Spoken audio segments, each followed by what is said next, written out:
Best of r slash malicious compliance episode 5. First time post to this subreddit. So I do motion graphics for a living. Basically it's graphic design that is animated for TV, movies, and commercials. In general there isn't a lot of room for malicious compliance because there is fierce competition between studios. Most of the time if there is any malicious compliance at all it's to back off and let the client go to another, cheaper studio on purpose because you know that the other studio is going to fuck everything up and the client will then be forced to come back to you to fix it. This story is a little different. So I was working at this studio as a freelancer pitching on a job to do the opening titles for a news channel in Saudi Arabia. So I turn in my designs and the client absolutely loved them. Seriously, I've been doing this job for almost 20 years and have rarely had a client react so positively. So he wanted to move forward with animation immediately. He put us into contact with his assistant, who I will now refer to as the ass, who would be overseeing the next stage of the project. This guy was nice enough, but unfortunately for everyone involved he was one of those people that just had to have his stamp, everything. So I start animating. Things are going smoothly. Then the ass starts making changes, and not subtle changes. Obviously we advise against making these changes because the client loved the original design so much, not to mention the fact that to make these changes I would have to be staying late, as a freelancer meant 5 times pay and double pay on weekends. But this guy wasn't having it. He felt that he knew what the client really wanted and told us to do our jobs, make the changes, and that money wasn't an issue. Enter malicious compliance. We made the changes. I was working around the clock. Didn't leave the studio for 4 days straight at one point, just taking naps on the couch, weekends, everything. I didn't care because I was making shitloads of overtime and weekend pay. 1 week of this was putting almost 10k in my pocket. I explained the situation to my lady and she was super understanding and would actually come hang out at the studio with me. So anyway, the changes kept coming. We designed the logo, change all the colors, remove the techie globe that was the main element in the original designs. In the end the job took 3 months and looked like a great big pile of steaming shit that the ass thought looked amazing. It was delivery day. We send everything to the ass. And for the first time the ass shows the client. And the shit hit the fan so hard we felt it from Saudi Arabia. Long story short, the ass got fired on the spot. The client squashed the whole thing and wanted to start over from scratch, which meant a whole new round of pitching. Guess who won that pitch too? FML. So I ended up working on the same project for another 3 months, only this time it was directly with the client. Thank you. Next. This happened last year. I am a college student in a city 250 kilometers away from home and both my parents are truck drivers, so they are also away from home most of the time. Because of that, sometimes I am the one who has to handle some things that have to be done in person. In this case, I had to sign to my name a new internet provider because we were having problems with the previous one. I did that in December of the previous year and the contract lasted until December last year. However, at some point in June my parents decided to change to a different one because they were getting some very nice benefits and better speeds with it. But because we had signed for 1 year we either had to keep paying the monthly bill until it expired or pay a compensation, which was more expensive. So we decided to just pay those months and forget about it. The problems started in November, when I forgot to check my bank account balance and, since I do not have overdrafts active, the provider had not been able to charge the monthly fee because it was more than the money I had. Since they get to charge you more for late payments they did not inform me of that until December, when I went to the office to sign the needed documents to stop the service. They told me that I would have to pay both months and the late payment fees, which if I remember correctly was around €150 total. Obviously I was pissed off because we had been paying 6 months for a service we were not using, but it still was my fault for not checking my balance, so I did not argue.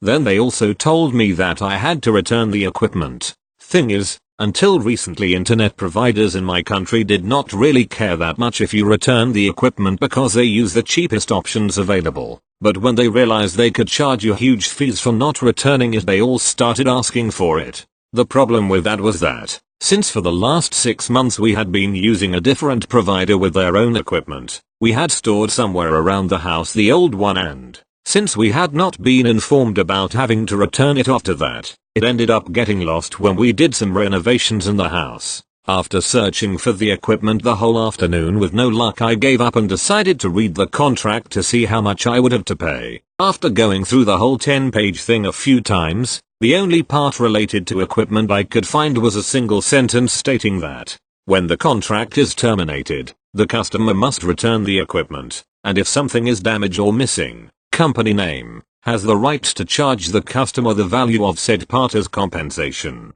Since I am a computer science student and know my tech, I knew that what they had given me costed around €50 retail price, so I went to the bank and took €200 to pay for everything. When I arrived, this is the conversation I had with the girl at the desk. Me: "Hi, we talked earlier today and I am here to pay what I owe you."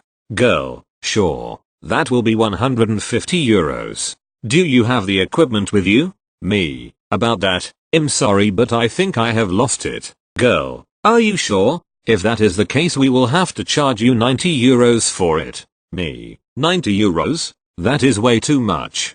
Girl: "I am sorry about that, but it is in the contract you have signed." Me: "Well, I have read the contract a few times and I am quite sure it says you can charge me what the equipment costs." Girl: "Exactly, and that will be €90. Me: "I refuse to pay that unless I see a receipt or any other document that shows that the equipment you gave me costs €90. Girl: "I will have to make a call for that. Excuse me for a minute." She goes to the back room and calls what I guess was her manager, and after some muffled phone talk she came back.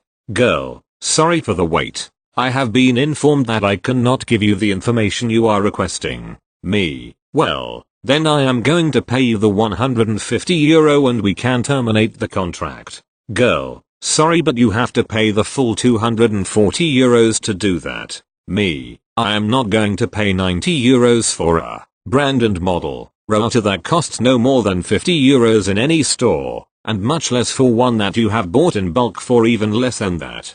Girl: "Then we will have to take legal action for the €240 and you will be blacklisted." Me: "I am not saying I will not pay the 2 months I legally owe you. I just won't pay the €90 without proof that it's what the equipment costs. I have the €150 here." I proceed to put the €150 on the counter. Girl: "Sorry but the amount you owe us is €240 and we cannot terminate the contract if you don't pay the full amount." Me: "Are you saying you won't take the €150?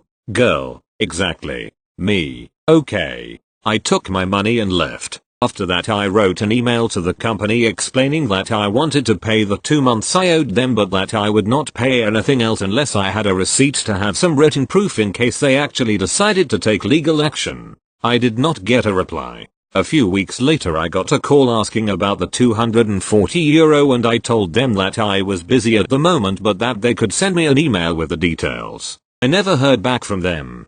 TL: "Doctor, internet provider wants me to pay something I do not owe them to let me pay what I actually owe them and end up getting nothing. Thank you." Next. This post jogged a memory that belongs here. My girlfriend, now wife, and I moved to a new city together. I brought my job with me, but she didn't. So after the move, I dug back into my work while she unpacked and settled us into the apartment. This created a problem for me when I unloaded the dishwasher. She had carefully organized the kitchen, and the easy stuff, bowls, cups, cutlery, was easy. But what about a pizza cutter, or a meat thermometer, or a turkey baster? I had no idea where these odds and ends lived, and I didn't want to mess up her system, so I left them on the counter so that she could stow them properly. After a few weeks, she got tired of having to finish the job for me, so she said, "It doesn't matter where they go, just put them away somewhere." Yes, dear,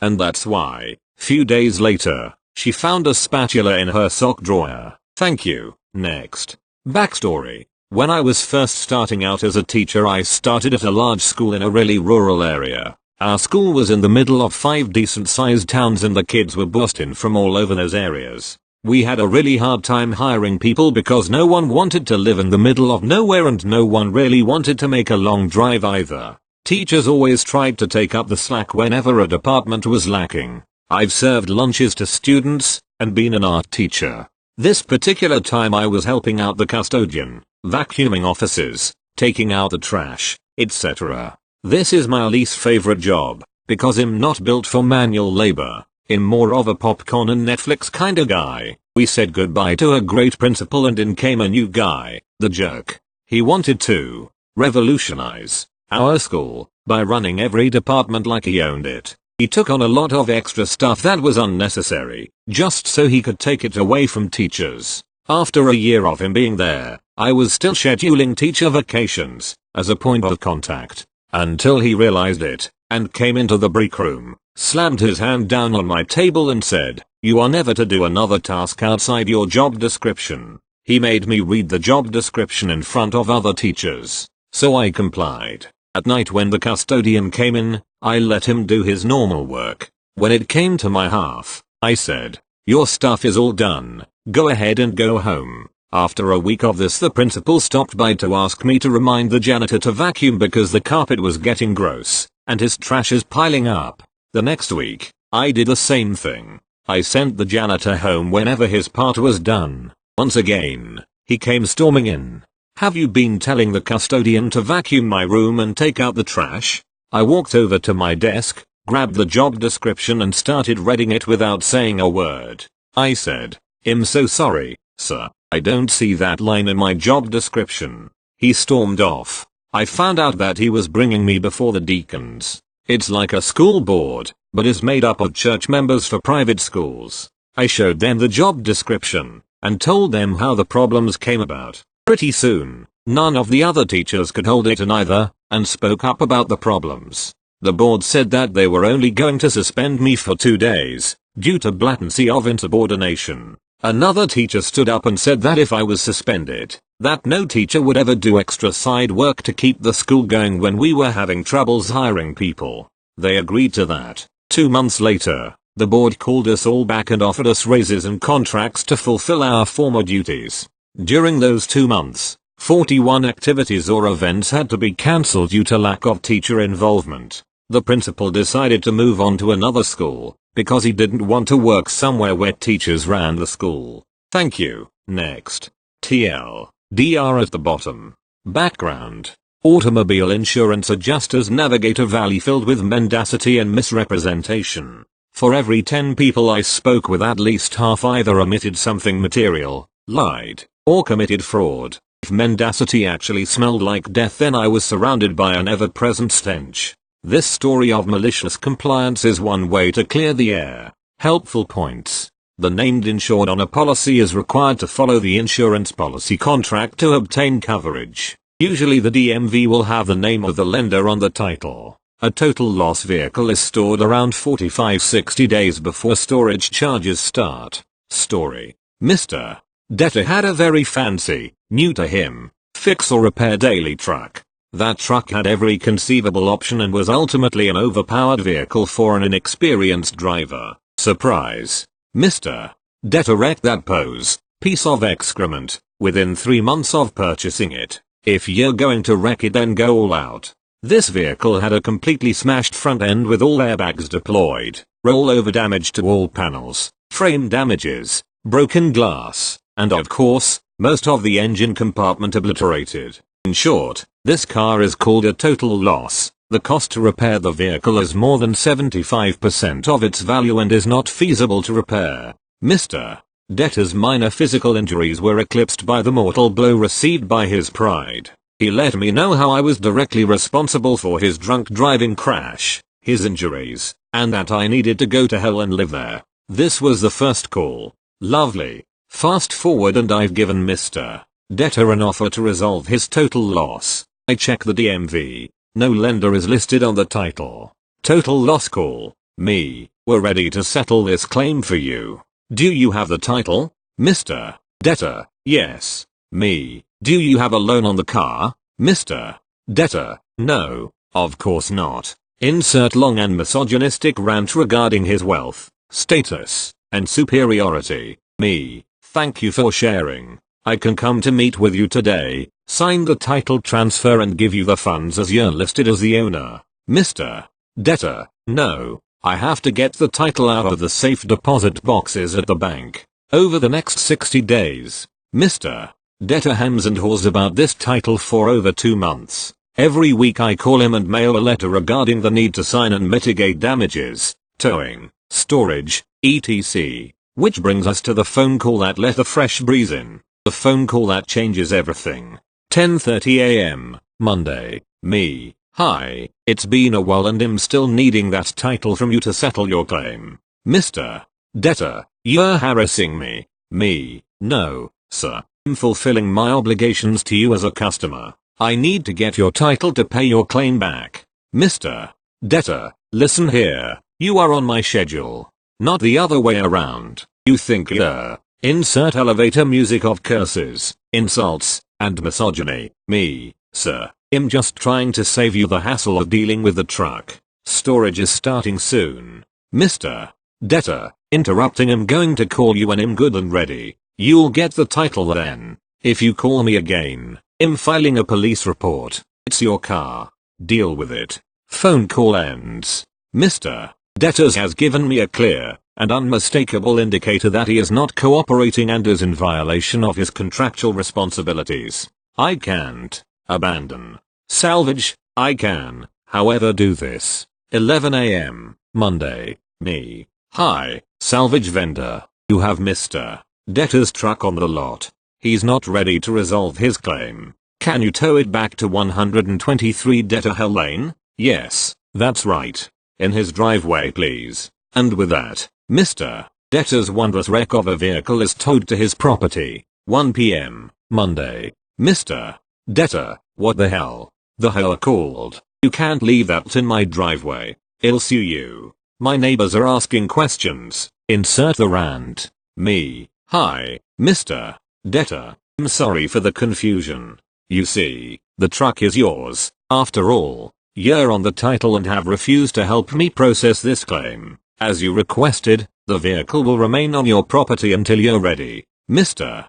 Debtor, my horror is finding me. You must pick up the truck now. Me. No. You still haven't provided the title. When you're ready, let me know. Is there anything else I can help you with? Mr.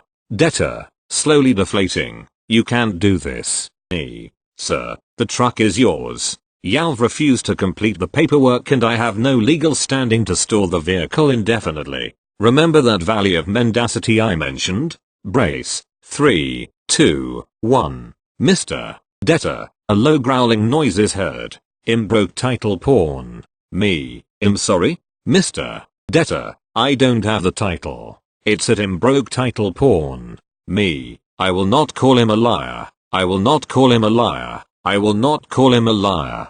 Oh, sorry that I misunderstood that you had the title. Can you give me their number? And with that, the dragon was slayed. I called the subprime, high interest, title porn company. They were surprised to learn about the vehicle being wrecked, and the balance remaining, $3,200. 00 and 13 months. Mr. Debtor thought we were going to hold his wreck for 13 months. He signed and the lender was paid. Oh, the vehicle. I had the signed paperwork in hand and had the vehicle picked up on Tuesday morning. TL. Doctor, Mr. Debtor wrecked his vehicle that had a high interest title porn loan. The vehicle sat in storage while he refused to cooperate and lied about the loan. I towed the wreck to his house and he got in trouble with the neighbors and HOA. He finally provided the loan and title information, signs the paperwork, and I pick up the vehicle the next day. You should never refuse to cooperate with your insurance company. Doesn't apply to third parties. Thank you. Next. So this story isn't so much malicious or snarky compliance, but I still feel it fits here. It's also rather old, about 5 years, so some details are a little fuzzy, but I was recently reminded of it and felt like sharing. While I was in high school, 2 friends and I, who we'll call P&S, volunteered to take part in a MESA, Mathematics Engineering Science Achievement, math test. We were all going for other projects as well, but this was the only thing we had together, since each math test was taken in groups of 3 where you could work with your partners. We each wanted to do well on this test, partially because it looked good and partially because we could, but none of us cared enough to do any actual studying for it. Day of the test comes, and we're sent into a pretty standard classroom with other groups to await beginning the test. Right before we're given the test, we're told how the test will be ranked. Top 3 teams would get medals in a ceremony at the end of the day. We were to be ranked by the percent of correct questions we got out of the number of questions we answered. Any ties would go to people who answered a larger number of questions, but questions we didn't provide answers won't be counted against us. The test begins, and the 3 of us are glancing through the test to see how bad it is. There were about 50 questions, difficulty of which were pretty wide ranging from stuff we learned 4 years ago to stuff that I won't learn until college. My friends and I tend to be good at being lazy, so we're whispering to each other wondering how much we should bother when an idea forms. We can't help but start laughing for a solid 2 minutes, even getting one of the invigilators to come by and ask us if everything was okay, to which we just nodded grinning. We went through the entire test,